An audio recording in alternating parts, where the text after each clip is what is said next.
କୌଣସି ସମ୍ପର୍କ ନିଜ ଇଚ୍ଛାରେ ଯୋଡ଼ି ହେଇ ନଥାଏ। କାହିଁକି ନା ଆପଣ କେବେ କେଉଁଠାରେ ଏବଂ କେଉଁଠି କାହାକୁ ଭେଟିବେ କେବଳ ଉପରବାଲା ହିଁ ଠିକ୍ କରିଥାଏ।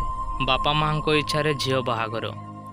ଗୋଟେ ଝିଅ ବାହା ହେଇଯାଏ ବାପା ମାଆଙ୍କ ଇଚ୍ଛାରେ, ବହୁତ ବଡ଼ ଘରେ ଚାକିରିଆ ପୁଅ ସହିତ। ଆଉ ଏମିତି କିଛି ବର୍ଷ ବିତିଯାଏ।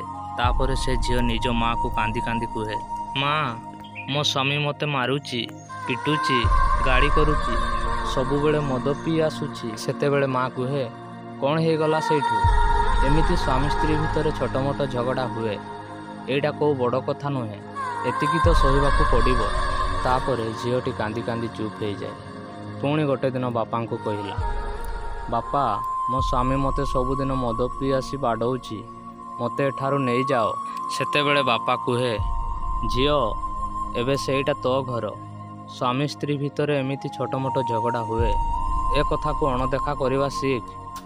ଧନୀ ପୁଅ ଖୋଜିବା ଚକ୍କରରେ ବାପା ମା ନିଜ ଝିଅକୁ ଗୋଟେ ରାକ୍ଷସ ହାତକୁ ଟେକି ଦିଅନ୍ତି, ଯାହାଦ୍ୱାରା ସେ ରାକ୍ଷସ ଜୀବନ ସାରା ଖେଳନା ଭାବି ନିଏ। ଆଉ ସେ ଝିଅଟି ବଞ୍ଚିଥାଉ ଥାଉ ଜିଅନ୍ତା ଶବ ପାଲଟିଯାଏ।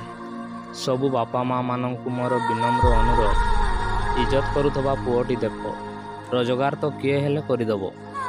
ଗୋଟେ ଝିଅ ଉପରେ ହେଉଥିବା ଅତ୍ୟାଚାର ସେ କେତେ ସହିବ ଆଉ କାହାକୁ କହିବ? ଥରେ ଭାବନ୍ତୁ।